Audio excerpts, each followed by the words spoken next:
I'm gonna let you in on a little secret. I don't really like preaching Easter. And some of you are thinking right now, oh, that's funny, because we don't like you preaching Easter either. Right? Bring out the guy with the trumpet, let's sing another song, go to brunch. But I'm wondering, is anyone curious as to why I would say that? I'm a Christian pastor, Easter's a big deal, why would I not like that? Is anyone curious? Okay, good, there's one person, because I was gonna tell you anyway, so I'm glad at least there's one willing person, thanks for that. It's because Easter for me feels like it is all resolution, but there's no tension. It's kind of like watching the last 5 minutes of an action movie where you see the hero walking away from a smoldering battle scene with a smile on her face, and then it cuts to the credits, and then it's over. I mean, that's kind of what the Gospels do. They talk about Easter, Jesus is risen, and then they're over, and we're just kind of left there, and it's all resolution, there's no tension. And so this year we thought, you know what, let's just scrap the normal Easter thing, and let's go to the most action-packed, tension-filled part of all of the scriptures. Let's go straight to the book of Revelation. Coming to Pathfinder Church. An Easter like you've never experienced before. Revelation.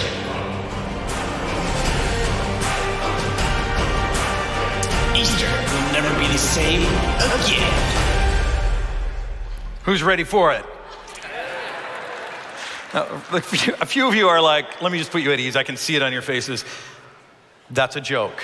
Okay, we're being lighthearted here. Although I will say that Revelation has more to do with Easter than I think most of us realize, but I want to go back to that tension resolution conundrum, that tension that I feel on a day like today, where I know Easter's theologically important. I know we're celebrating victory, Jesus' victory, the victory that other people have experienced. But if I'm honest, I look at my life and there's not a lot of victory. There's a lot more tension. My life feels like the opposite of Easter, all tension, no resolution. Anybody else? I mean, just pick an area of life, right? Relationships, they can be good, but there's a lot of tension there. Or finances? Anyone feel a little tension around money?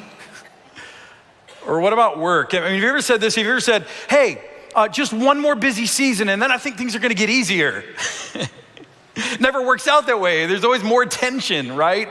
And so we go through season after season of tension, and it seems like there's never any resolution. And so while Easter is all resolution, no tension, it just feels like there's something missing. There's some sort of disconnect, but that's why we need not just the normal Easter account this year. We need the account of Revelation, and I'll explain more about that later. But first, if you know anything about Revelation, and if you don't know anything about the book of Revelation, that's completely okay. Lots of us don't. But if you do know anything about Revelation, I'm curious, I want you to kind of shout out here in a second, what comes to mind when I say Revelation? So what comes to mind when I say Revelation? Shout it out. The beast. Scary. What was that? I missed it again. Gates, okay. I think it said the Sphinx, and I was like, I mean, there might be a Sphinx in there too, but yeah, the gates. Yeah, dragons, beasts. Anyone? 4 horsemen of the apocalypse, anybody? The coming of Jesus, yeah. The white horse, and there's all kinds of different colored horses. Raising the dead. Yeah, I mean, there's all kinds. If you've never read Revelation, there's crazy stuff that's happening there. It's a book that's rich with symbolism and imagery. When I think of Revelation, I think of these late night TV prophets who, I don't know if you've seen them, but they kind of like, it's like a news show and they tell you about the news of today and then they interpret it all as if, oh yeah, this Revelation said this was all gonna happen. Do you ever watch those? Okay, I guess it's a guilty pleasure only pastors do. You guys are watching ASMR videos or whatever on Netflix, and I'm watching this. But I find these really fascinating. It's kind of interesting, and if I'm keeping up with them, last time I checked with the kind of mainstream opinion of those TV prophets, it goes something like this. Oprah Winfrey is still the Antichrist, according to them. And not only that, but the mark of the beast has been revealed to be Apple. And all the Android users said amen, didn't they? It's like, of course, I mean, Apple's everywhere, taking over the world. And if you take the words Armageddon, the epic battle, and you mix it all up and you divide by 12, you get Brexit. right? This is the battle to end all battles.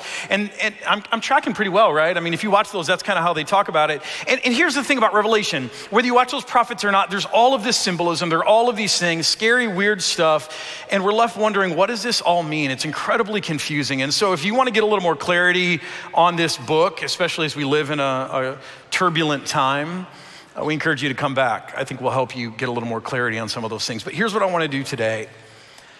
I want to help you understand that Revelation has everything to do with Easter. And in fact, I want to change your view of Easter forever based on what we see in Revelation. So today we're going to look at Revelation chapter 5. If you're here in the room, you can look along on page 1240 in your Bible, or the words will be up here on the screen. And there's going to be a lot here. It's going to be overwhelming, and there's going to be some weird stuff. I don't want you to get overwhelmed by it, though. Just take what you can. I'll explain a little bit later. But here's what I want you to think while you're hearing this, as I'm reading this to you. I want you to think of Easter. I want you to think of a behind-the-scenes view of the Easter story we all know so well. It goes like this. It says, "Then I saw in the right hand of him who sat on the throne a scroll with writing on both sides and sealed with 7 seals. And I saw a mighty angel proclaiming in a loud voice, 'Who is worthy to break the seals and open the scroll?' But no one in heaven or earth or under the earth could open the scroll or even look inside it. And I wept and wept because no one was found who was worthy to open the scroll or look inside." So you tracking kind of this God sitting on his throne, God the Father sitting on his throne, and he's holding a scroll, and there's some important information that we need to know, but no one can access the information. It's sealed, and no one's worthy to open the scroll. It goes on, it says, "Then one of the elders said to me, 'Do not weep,'" to the one John who's having this vision, "'Do not weep. See, the Lion of the tribe of Judah, the Root of David, he has triumphed, and he is able to open the scroll and its 7 seals.' Then I saw a lamb, looking as if it had been slain, standing at the center of the throne, encircled by the 4 living creatures and the elders. The lamb had 7 horns and 7 eyes, which are the 7 spirits of God sent out into all the earth. He went and he took the scroll from the right hand of him who sat on the throne. And when he had taken it, the 4 living creatures and the 24 elders fell down before the lamb. Each one had a harp, and they were holding a golden bowl full of incense, which are the prayers of God's people. And they sang a new song saying, 'You are worthy to take the scroll.'" So you didn't know where Freddie Mercury got that melody from. It's from Revelation, so you never knew that. I'll stop. My kids just died inside hearing me do that. I won't do any more of that. You guys know, I got teenagers. Anyway, it says, "You are worthy to take the scroll and to open its seals because," listen to this, "because you were slain and with your blood you purchased for God." You purchased on behalf of God persons from every tribe and language and people and nation. You have made them all, these different people, to be one kingdom and priests to serve our God, and they will reign on the earth. And then I looked, and I heard the voice of many angels, numbering thousands upon thousands, 10,000 times 10,000, and they encircled the throne and the living creatures and the elders. And in a loud voice, they were saying, "Worthy is the Lamb who was slain to receive power and wealth and wisdom and strength and honor and glory and praise." And then I heard every creature, everyone, everything in heaven and on earth and under the earth and on the sea and all that is in them, saying, "To him who sits on the throne and to the Lamb be praise and honor and glory and power forever and ever." And then the 4 living creatures said, "Amen." And the elders fell down and worshiped. I told you it was a lot. Lots of symbolism, kind of overwhelming. But here's what I want you to understand. Behind the Easter story that you may know, the story of the disciples going to the empty tomb and finding it empty and scratching their heads, and the women being there crying, and the guards having a seizure and panic when they saw the angels, and the angels announcing, "He's not here, he's risen." Behind all of that confusion, those question marks, stands this account a picture of what it all means, why it's so significant for us today. You see, as we sit here today trying to understand all this, I just want to help you maybe a little bit interpret some of these symbols here. It started off with God, sitting on his throne, and he holds this scroll, and in the scroll is the mystery of God that needs to be revealed to humanity. And as we talked about, no one is found worthy to open that, and yet we need to know. We need this mystery revealed, thus the word revelation. We need this mystery to be revealed. And yet, finally, after looking around, there is one who is found worthy. It is the root of David, or the rod of Jesse, or the lion of the tribe of Judah, but he doesn't show up like a lion, he doesn't show up like a root, he shows up like a lamb who looked like he had been slain. Who's that talking about? Jesus. I hear you whispering it. Who's it talking about? Yeah, it's talking about Jesus. Yeah, it's talking about Jesus. Except a lamb is not exactly a powerful animal, especially a lamb who has been slain. And so you see something different about this lamb here. It's kind of weird. It says he has 7 eyes and 7 horns. That's all symbolic language. Eyes to imply that he is all seeing, he is all knowing. Horns are a symbol in the Bible of power. He is all powerful. And right away, all of the living creatures and the elders and the angels and everyone gathered there in the throne room of heaven, they realize that he is the one who is worthy to take that scroll and reveal the mystery of God. See, this is what Easter does for us. Jesus, because he is the Lamb who was slain, because with his blood he purchased people from every tribe and nation, now we are able to have the mystery of God revealed to us, the mystery that people have been wrestling with for thousands of years as Greeks sat around and tried to figure out what was going on Mount Olympus, or the Egyptians tried to understand what was going on in nature, and they made up these myths and stories about who God is, what he's like, what he's all about. Is he good? Is he angry? Are they playing games with us? Are the gods capricious? Are they kind? We don't know. There's been mystery forever, and yet in Jesus and what happens on Easter, the mystery of God is revealed. We don't have to wonder anymore what God is like, because we see God in the face of Jesus, in his suffering, in his humility, in his willingness to give up his life to purchase us, to win us back, to bring us back into a relationship. We learn that our God is a God of incredible grace. He's a God of compassion. He's not out to play games with us or to control us or to do any of that other stuff. He's a God who is giving and generous, and he just wants to bring us life. We don't have to wonder anymore who God is or what he's like, because we see him fully revealed in the face of Jesus, not only as a God of grace, but as a God of power. See, if you just read the normal Easter accounts, you might not understand all of that, but God gave us revelation so that we could understand what is being revealed fully. But Revelation does something else for us. See, I want to go back again to that tension, resolution, conundrum that I sometimes feel on a day like today when we're talking about victory, but there's not always victory in my life. And we're talking about a great resolve story, and yet I'm feeling all this tension. See, Revelation is the explanation of why Easter can be a total victory and why I can still be living with so much tension. Do you have any idea who the book of Revelation was originally written to? And this is not just trivia, by the way. I think this is actually really, really important, because sometimes when people talk about Revelation, they act like it was written just for us.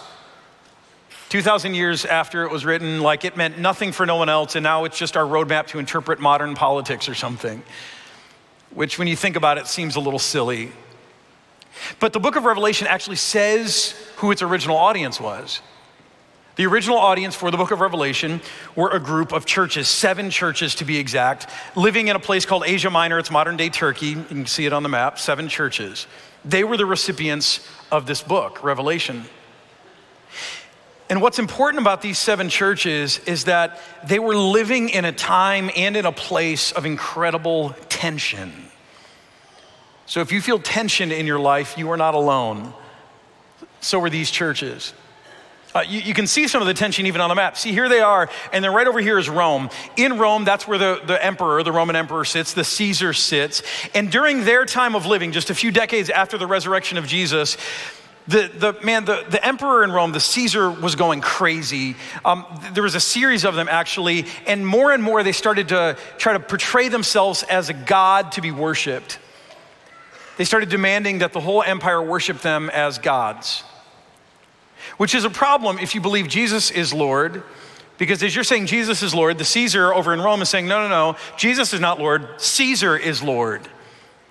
And the Caesar also has military force and might, and so if you're living here and you're not willing to say Caesar is Lord, you're saying Jesus is Lord, that's gonna create problems for you pretty quickly, and it was for these 7 churches. Not only did they have Rome on one side, but just a little further down here on the map was Jerusalem. And Jerusalem was still the epicenter of the Jewish religious establishment. Down in Jerusalem were their kinsfolk, but as people who professed that Jesus was Lord, that put them at odds with their kinsfolk. That was not okay to say that Jesus is Lord, that Jesus is God. Jewish people believed that there was not one God, no God but one God, and Jesus couldn't be, and that they were heretics. And so they're experiencing suffering and persecution from their own kinsfolk. Jewish people here and Jewish people even living in the region, they're experiencing pressure from the Roman emperor who wants to be worshiped as a god. They're experiencing incredible tension. Now let me just make this just really crystal clear for you. The people in these churches are gathering for worship, kind of like we are. And they're reading the Gospels. And they're saying to each other, Jesus is Lord. And they're celebrating Easter. And they're declaring victory over sin and death. And they're having a great worship celebration of triumph. And then they're walking out after worship is over, and they're going out into the streets, and they're being slandered, and they're being shunned, they're being arrested. They're being beheaded. They're being fed to lions. And this just keeps going on, and it gets worse and worse with every passing year. And people are starting to wonder, what is going on, God? Where is all of the victory that you promised? And they start crying out, and they're saying, Jesus, we appreciate that you're the Lamb who was slain, but we could use the Black Panther. Right? We could use someone with power to help us, to rescue us from all this tension that we're living in, because we're not feeling the victory and we don't know where you are, and why aren't you coming to our rescue? Why aren't you coming back in power? Why aren't you doing something? And they're crying out to God, and God hears them. And he finds a man named John, and he says, John, I want to give you a vision, and I want you to write it down, and I want you to send it to these churches, because they need to understand that the most powerful man in the universe is not the Caesar who sits on a throne in Rome. It is Jesus, and he will reign forever and ever, long after the Caesar is gone. See, they needed to hear that in their day. I wonder if any of us sitting here today need to hear that. See, I know for some of us, as we look around the world and we experience our own personal tension, but we look at the bigger picture of what's going on in our world, I know for a lot of us, there's concern about where things are going. Seems like things aren't headed in a good direction, especially as people of faith. Sometimes it feels like maybe our values aren't being honored or even being attacked, and we start to worry about what's on the horizon. I just keep thinking back to those 7 churches. You know, we feel it, but I can only imagine what they were feeling. They were at the very beginning of a movement. The people in these churches, they could not fathom a day when 2 billion people worldwide would profess Jesus as Lord. They were just at the start of something. They were such a small sect, such a small minority. So they couldn't even understand this. And yet, when that was coming against them, I can just imagine the tension that they're feeling. And that tension, you know, it starts to play games with us. It starts to eat away at us. And I don't know how you handle tension, but we all handle it differently. And for some of those churches, the way they handled the tension was they said, all right, the world's gonna get tough with us. We're just gonna have to get tougher. And the world's gonna fire at us. We'll fight fire with fire. And we're just gonna dig in, and we're gonna stick to our guns, and we're gonna deepen our convictions, and we will not be moved. I wonder if any of you are familiar with that response to tension. Some of you are, you know. The world's gonna get hard with me, then I'm just gonna get even harder, and I'm gonna fight back. And it seems like a good approach to deal with the tensions of life that come upon us, but here's the problem with that. It is almost impossible to develop a thick skin and not also develop a hard heart. And to develop a hard heart, that's just not an option for those of us who follow Jesus. Love is everything. And yet some of us here have gotten more used to singing Onward Christian Soldiers than Jesus loves me, this I know, right? And there was a church like that, one of those 7 churches. It was the church in Ephesus, and that's what they struggled with. I mean, they were convicted, and they were not gonna be moved, and they were the fighters. And here's what Jesus says to them, and maybe some of you need to hear this today. He says, I know your deeds, your hard work, and your perseverance. I know that you cannot tolerate wicked people. You're not people of accommodation. You're not people of tolerance. I know that's true about you. I know that you have tested those who claim to be apostles, who claim to be religious teachers, but are not, and you found them to be false. You've declared them heretics. You're out there, on witch hunts, helping weed out all the heretics in your midst. He says, like, you're the Marines here. You have persevered and have endured hardships for my name and have not grown weary. Yet, I hold this against you. You have forsaken the love that you had at first. See, if the tensions of life or the tensions of the world, we need to hear this, if they harden us in such a way that we lose our love, it doesn't matter how right we are, it doesn't matter how convicted we are, it doesn't matter how much we stand on truth, it doesn't matter how much we combat heresy, it doesn't matter. If we lose our love, then we've lost everything. We all respond to tension differently, though. And there was another church of Revelation, one of the 7 that I showed you. It was the church at Smyrna. And they were really in a tough spot. I mean, their city was just filled with emperor worship. People were eager to worship the Caesar. And there was also a really violent sect of Jewish leaders who was crusading against the church. And so these are people who had hope in the beginning, but they were just beat up and beat up and beat up and beat up again. And some of you know that. Life has just beat you up again and again and again. And now they were becoming hopeless. And they were falling into despair. And they were just becoming brokenhearted and sad and fearful. I want you to see what Jesus said to them. He said, these are the words of him who is the first and the last, the one who will get the last word. Don't forget it. The one who died and came to life again. He says, I know your afflictions and your poverty. If you're suffering, like I see that, I know it. Yet I don't want you to forget that really behind the scenes, don't ever forget that you are rich. I know about the slander you experience, but don't be afraid of what you are about to suffer. I tell you, the devil will put some of you in prison to test you, and you will suffer. It is a reality. You'll suffer persecution for 10 days. It's a figurative number. It's gonna be a lot longer than that. He says, but be faithful even to the point of death, and I will give you life as your victor's crown.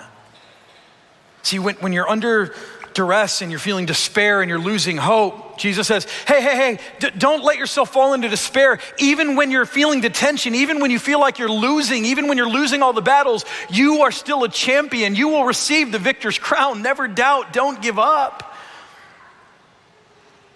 Do you see, this book is so important for people who are living under tension, people like us.